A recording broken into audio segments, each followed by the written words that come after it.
Zero. That's where most wealth stories begin. Not with an inheritance.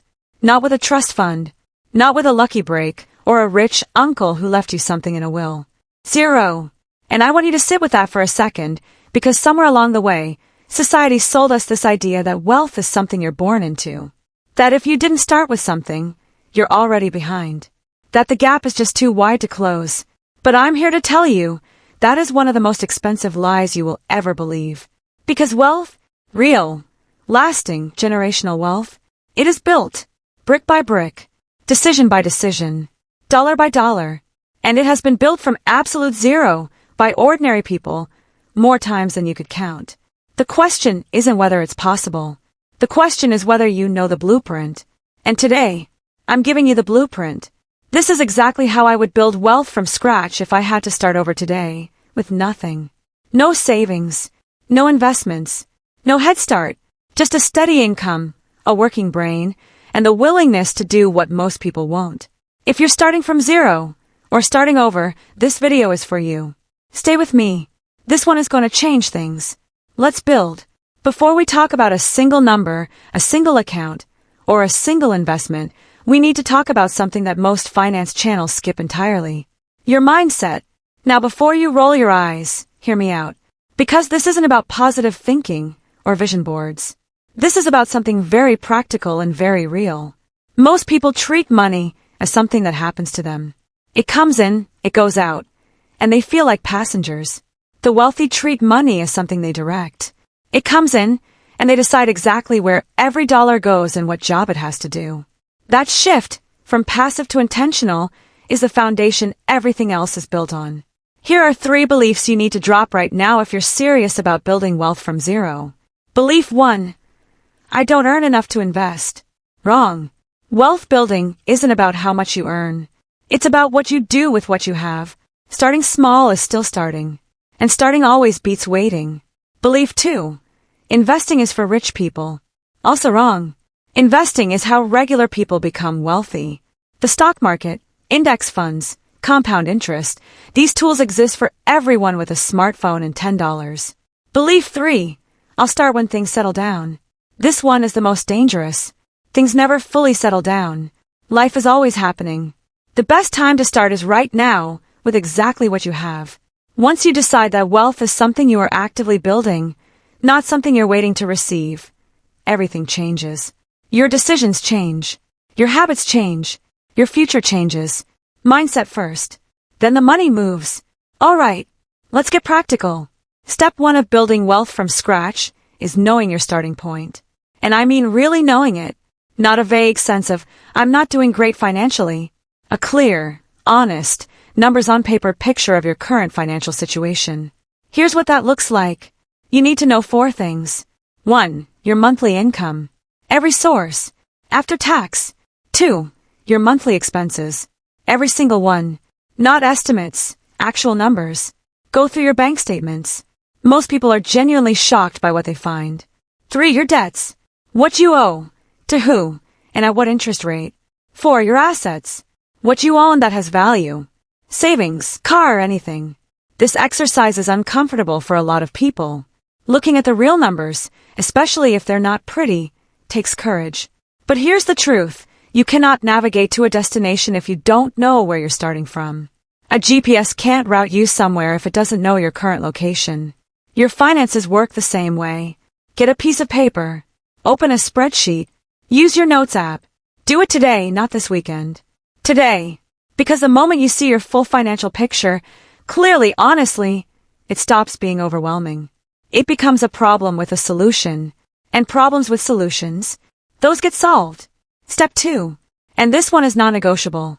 If you have high interest debt, I'm talking credit cards, payday loans, any debt charging you above 10% interest, you deal with that before you do almost anything else.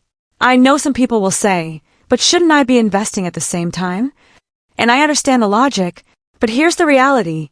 Trying to build wealth while carrying high interest debt is like filling a bucket with a massive hole in the bottom.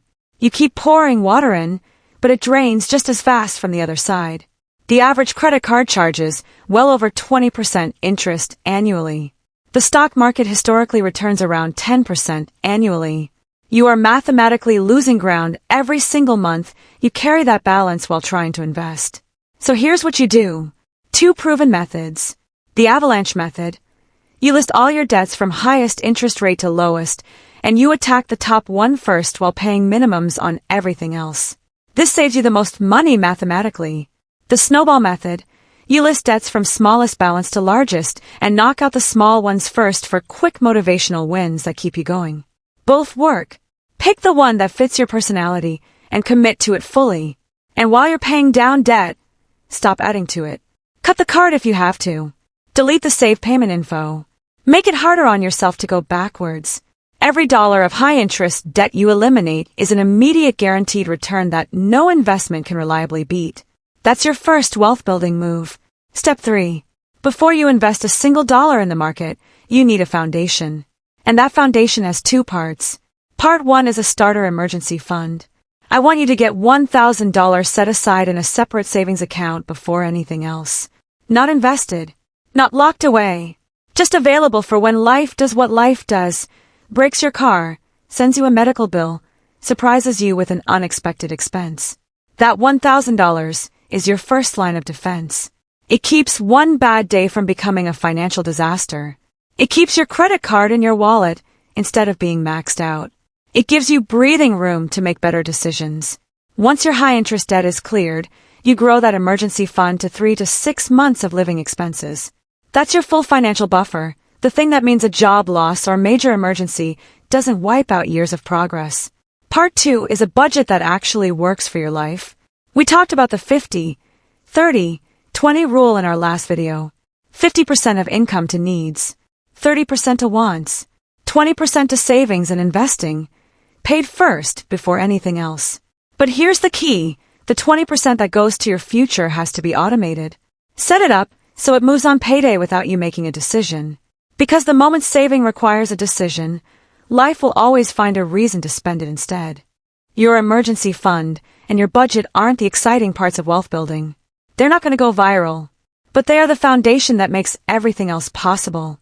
Skip them, and you are building on sand. Now, we invest. And I want to make this as simple and as clear as possible because this is where most people get paralyzed. Too many choices, too much noise, too much fear of doing it wrong. So here is the beginner wealth building investing order. Follow the sequence and you will not go wrong. Step 1. If your employer offers a 401k with a match, contribute at least enough to get the full match. This is the only guaranteed 100% return on investment that exists. If they match 3%, you put in 3% minimum. Non-negotiable. That's free money on the table. Step 2. Open a Roth IRA. If you earn under the income limit, a Roth IRA is one of the most powerful wealth-building tools available to regular people. You put in after-tax money, it grows completely tax-free, and you withdraw it in retirement without paying a single cent in taxes. Compound growth. Tax-free. For decades. That is extraordinary. Step 3. Inside those accounts, invest in low-cost index funds. Specifically, broad market index funds that track things like the S&P 500 or the total stock market. You get instant diversification across hundreds of companies, historically strong returns, and rock-bottom fees that don't quietly eat your gains. And here's the critical thing. Once you start, you don't stop. You invest consistently every single month, regardless of what the market is doing. When markets drop, you keep investing. When markets surge, you keep investing. You do not try to time it. You use dollar cost averaging, and you let time do the heavy lifting.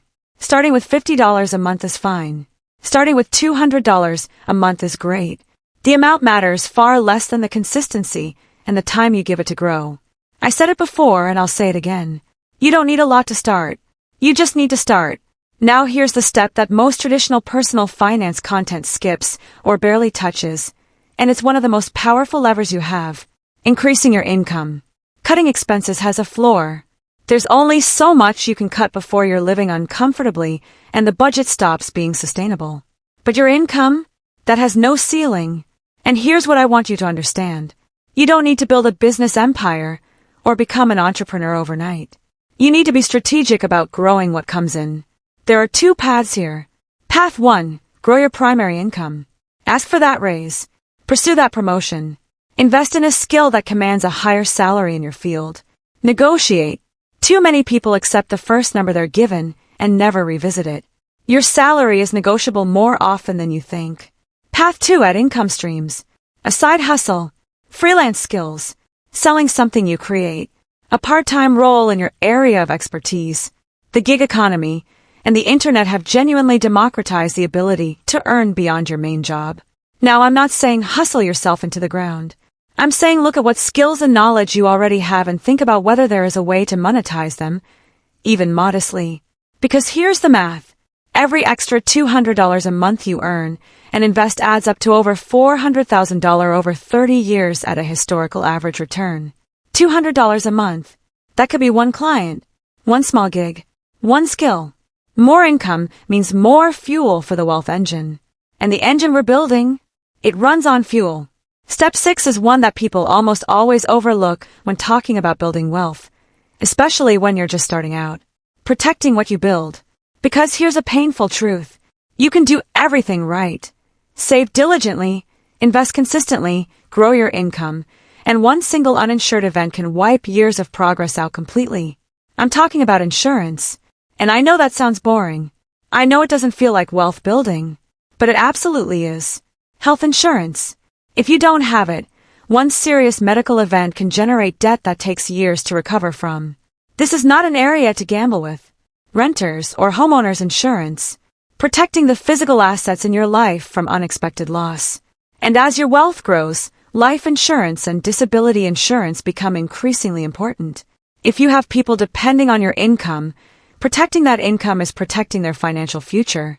Additionally, as you start investing and accumulating assets, make sure you have at a minimum a basic will and beneficiary designation set up correctly on your accounts. It's not morbid, it's responsible. It's making sure that what you build actually goes where you intend it to. Building wealth without protecting it is like filling a jar with holes in the lid. Seal the lid first. Step 7 is perhaps the simplest and the hardest. Stay the course. Building real wealth from zero is not a 6-month project. It's not a year-long challenge. It is a long game, and the people who win it aren't necessarily the smartest or the highest earners. They are the most consistent. The market will have bad years. Your income will fluctuate. Life will throw curveballs. There will be months where you can barely contribute. There will be moments where it feels like you're going nowhere. But compound interest doesn't care about your feelings. It just needs time. And every month you stay consistent. Every year you don't quit. You are building something that grows with or without your constant attention. Here's a number I want you to hold on to. Someone who invests just $300 a month starting at age 25 could have over $1.5 million by age 65, based on historical average market returns. $300 a month. That's $10 a day. Not a lottery win. Not a get-rich-quick scheme. Just time, consistency, and the decision to start. The most important financial decision you will ever make is not which stock to pick or which fund to choose. It's the decision to stay in the game long enough for compounding to work its magic. Stay the course. Every single time. Let's bring the full blueprint together. Step 1. Change your mindset. Wealth is built, not inherited. Step 2. Get crystal clear on your financial starting point. Income, expenses, debts, assets. Step 3. Eliminate high-interest debt aggressively. It's your highest guaranteed return. Step 4. Build your foundation. Starter emergency fund, then a full emergency fund, and an automated budget. Step 5. Start investing. 401k match first, Roth IRA second, low-cost index funds, dollar-cost average consistently. Step 6. Increase your income, grow your primary income, and explore additional income streams. Step 7. Protect what you build. Insurance, beneficiaries, basic estate planning. Step 8. Stay the course. Think in decades, not months. None of this requires privilege. None of it requires a perfect financial background. None of it requires you to have gotten it right the first time. All it requires is a decision. A real, firm, no going back decision that your financial future matters, and that you are willing to take the steps, one at a time, to build it. 0 is not a sentence. 0 is just a starting point. And you are just getting started. That is the blueprint. And I genuinely want to know, Where are you right now on this journey? Are you on step 1? Step 3? Have you already started investing? Drop it in the comments. This community is a safe, judgment-free space, and every single comment gets read. If this video gave you something valuable, a tool, a shift, a step forward, please hit that thumbs up. It helps Josephine Invests reach more people who need to hear this, and honestly, that means everything to me. If you're not subscribed yet, come on, join us. Every week, we break down real, no-fluff financial content designed to help you build real wealth on your own terms. Hit subscribe and ring that notification bell so you never miss an episode. Next video, we're going deep on credit scores, what they actually mean, why they matter more than most people realize, and the exact steps to improve yours fast. That one is going to be powerful. You do not want to miss it. I'm Josephine. Wealth is built, and you are building it. I'll see you in the next one.